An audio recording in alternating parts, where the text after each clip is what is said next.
Hey friend, let's talk about something that's been getting a lot of attention nowadays, the connection between diet, ADHD and autism.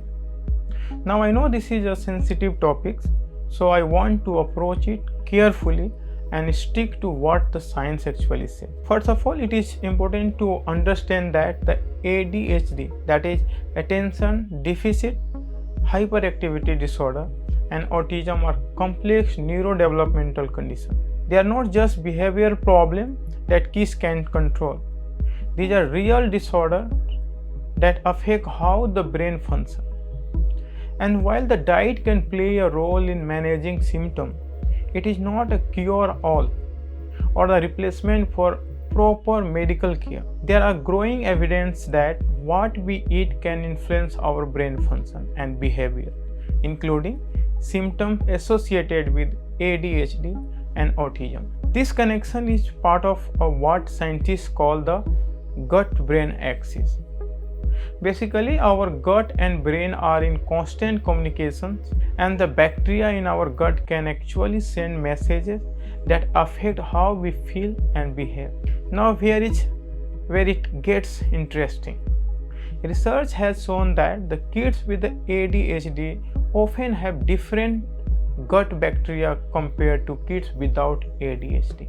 Some studies have found that they have less of certain beneficial bacteria and more of others that might not be so great. This imbalance in the gut bacteria is called dysbiosis and is also been observed in some individuals with autism. But why does this matter? Well, these bacteria can influence things like neurotransmitters, the chemical in our brain that affect mood, focus and behavior. They can also affect the inflammation in body, which some researchers think might play a role in ADHD and autism symptoms. So what does this mean for diet? Well, it turned out that what we eat has a big impact on our gut bacteria. A diet high in processed food, sugar and unhealthy fats, what we often call a Western diet, has been linked to changes in the gut bacteria that might increase the risk of ADHD. On the flip side, a diet rich in whole foods, fruits, vegetables and healthy fat can promote a more gut microbiomes. Now I want to be clear, changing your diet isn't going to cure ADHD or autism, but it might help manage some symptoms. For example, some people with the ADHD find that a diet higher in protein and lower in carbs helps them focus better. And reduce intake of ultra processed foods might be help reduce exposure to certain chemicals that could affect brain function. There has also been some interesting research on a specific nutrient, for example omega-3 fatty acid, which you can get from the fish or supplement, have shown some promise improving ADHD symptoms in some study. Zinc and iron are other nutrients that might play a role, as deficiency in these have been linked to ADHD symptoms in some cases.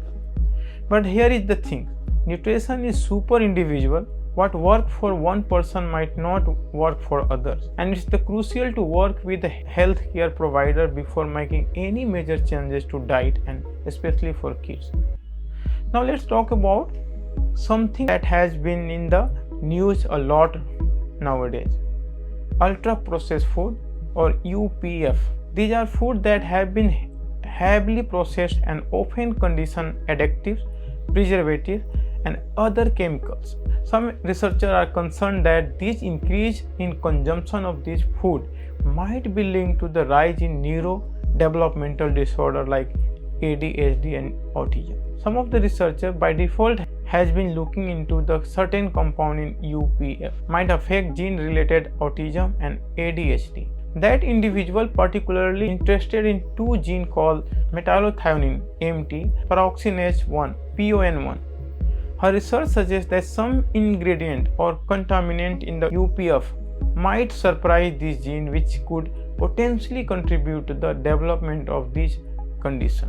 But again, it's important to note that this is just one piece of a very complex puzzle. While there is probably a good idea to limit UPF overall health, we can't say that they directly cause ADHD or autism. Now I know some of you might have heard claim about a special diet curing the ADHD or autism. Maybe you have been headline about the keto diet or eliminating certain food. While some people do report improvement with these approaches, the scientific evidence is still limited. What worked for one person might not work for another, and some of these diets can be really restrictive and hard to stick to. It also worth mentioning that the relationship between the diet and symptom can go both ways. For example, some kids with the autism might have very restricted diet due to sensory issue or food aversion. This limited diet could then potentially affect their gut bacteria and overall nutrition, which might in turn influence their symptoms. So what is the takeaway from all this? While diet is not a magic cure for ADHD or autism, it does seem to play a role in brain function and behavior. Here are some general tips that might be helpful. First, focus on whole foods. Try to include plenty of fruits, vegetables, whole grains, and lean protein with your diet. Second, limit ultra processed food. These often certain addictive and the preservative that might not be great for the gut bacteria or gut health. Third, consider omega-3. Whether from the fish or supplement, this fatty acid might be beneficial for the brain health. Fourth, stay hydrated. Drinking enough water is important for overall brain function. Fifth, mindful of individual sensitivity. Some people might find that certain food trigger the symptom. Keeping a food diary can help identify these problems. 6. Don't forget about the regular meals. So the skipping meal can lead to blood sugar crash, which might worsen focus and mood. Remember, these are general tips. It's always best to work with the healthcare provider or registered dietitian who can give personalized advice based on your specific need. It is also super important to remember that diet is just one piece of the puzzle when it comes to the managing ADHD and autism. Other factors like sleep, exercise, stress management, and appropriate medical care are all crucial too. Now I want to address something that often comes with this discussion, the idea that the parents are somehow to blame if their child has ADHD or autism because of what they ate during the pregnancy. This kind of thinking is not helpful and can cause a lot of unnecessary guilt. While parental nutrition is important, there is no doubt about it, these conditions are complex and influenced by many factors, including genetics. So there is some evidence that the maternal nutrition during pregnancy might influence the risk of neurodevelopmental disorders.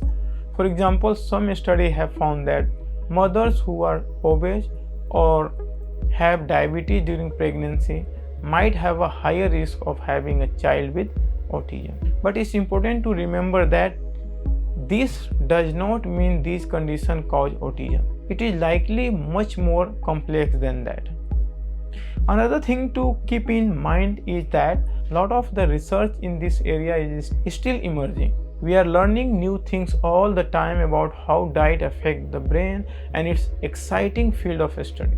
But it also means we need to be cautious about making sweeping claims or drastically changing our diet based on preliminary research. One area that is getting a lot of attention is that the potential role of food additives and contaminants. Some researchers are concerned that certain chemicals found in processed food or even in our environment might affect brain development and function.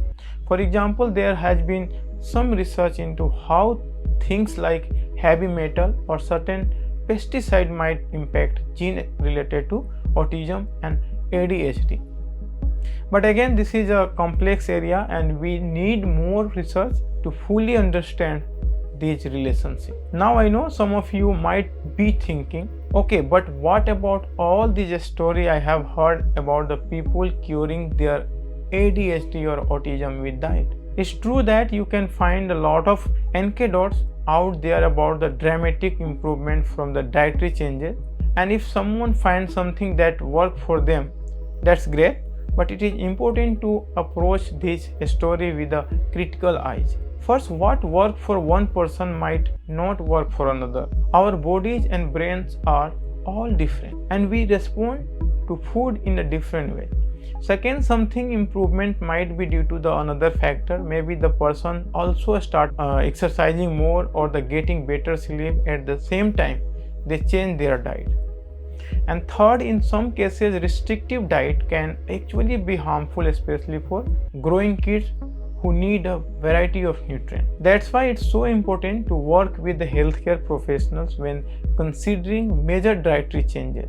They can help ensure that you are meeting all your nutritional needs and monitored for any potential negative effect. Now let's talk a bit about the caffeine, because I know that's something a lot of people with the ADHD wonder about. So caffeine is a stimulant, and in some ways it can have effects similar to ADHD medication. Some people with ADHD find that the caffeine helps them focus, but it's not replacement for the medication, and too much can lead to jitter, anxiety, and sleep problems.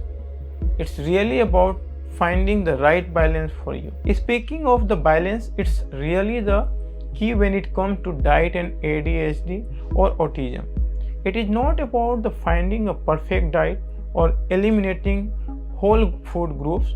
It's about the nourishing your body and brain with a variety of healthy foods, being mindful of how the different food make you feel, and working with healthcare provider to find an approach that works for you. It is also worth mentioning that the diet is not just about the nutrient in our food. The act of eating itself can be an important part of managing ADHD or autism symptoms.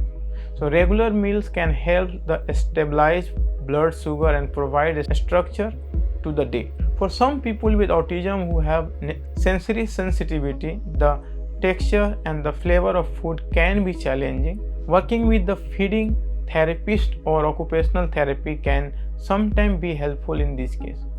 Now I know we have covered a lot of ground here, and it might be feel overwhelming, but remember, you don't have to make huge changes all at once. Small steps can make a big difference. So maybe start by adding more fruits and vegetables to your meals, or trying to cut back on the sugary drinks. Pay attention to how different foods make you feel. Before we wrap up, I want to emphasize again that while diet can be an important part of managing ADHD and autism symptoms, substituted for the proper medical care. If you or your child has been diagnosed with the ADHD or autism, or if you suspected you might have one of these conditions, it's crucial to work with healthcare providers who specialize in this area. They can provide a comprehensive treatment plan that might include medication, therapy, educational support, and yes, dietary recommendations. Remember, every person with ADHD or autism is unique. What works for one person might not work for another. It's all about finding the right combination of strategy that work for you or your loved one, and that might take some time and patience. It is a fascinating area of research, and we are learning new things all the time.